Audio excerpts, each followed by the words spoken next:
mud in the streets. But this is not what he intends. This is not what he has in mind.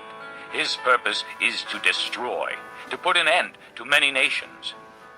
Are not my commanders all kings, he says? Has not Calno fared like Carchemish? Is not Hamath like Arpad, and Samaria like Damascus?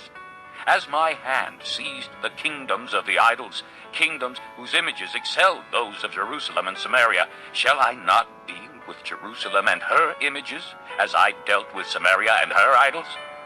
When the Lord has finished all his work against Mount Zion and Jerusalem, he will say, I will punish the king of Assyria for the willful pride of his heart and the haughty look in his eyes. For he says, by the strength of my hand I have done this, and by my wisdom, because I have understanding. I removed the boundaries of nations. I plundered their treasures. Like a mighty one I subdued their kings. As one reaches into a nest, so my hand reached for the wealth of the nations. As men gather abandoned eggs, so I gathered all the countries. Not one flapped a wing or opened its mouth to chirp. Does the axe raise itself above him who swings it, or the saw boast against him who uses it? As if a rod were to wield him who lifts it up, or a club brandish him who is not wood. Therefore the Lord Almighty, will send a wasting disease upon his sturdy warriors. Under his pomp a fire will be kindled like a blazing flame. The light of Israel will become a fire, their Holy One a flame. In a single day it will burn and consume his thorns and his briars. The splendor of his forests and fertile fields it will completely destroy, as when a sick man wastes away. And the remaining trees of his forests will be so few that a child could write them down.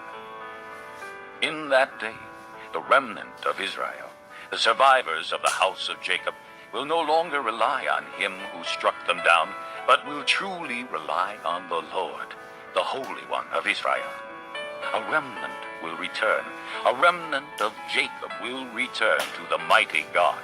Though your people, O Israel, be like the sand by the sea, only a remnant will return.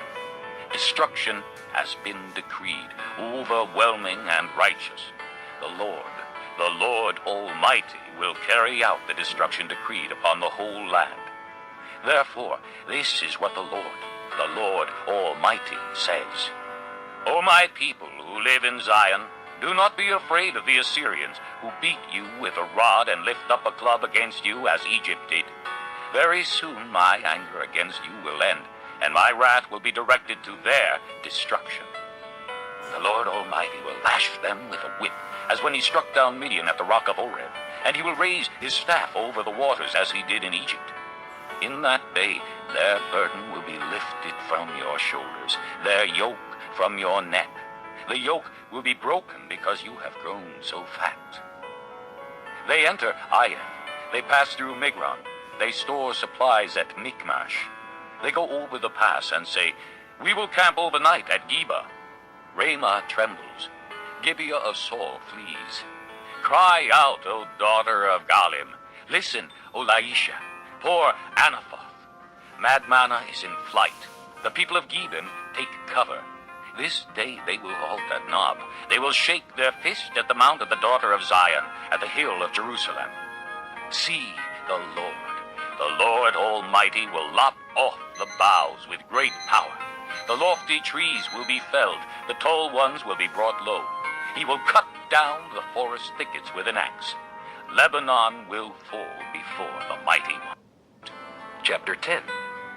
Woe to those who make unjust laws, to those who issue oppressive decrees to deprive the poor of their rights and withhold justice from the oppressed of my people, making widows their prey and robbing the fatherless. What will you do on the day of reckoning, when disaster comes from afar? To whom will you run for help? Where will you leave your riches?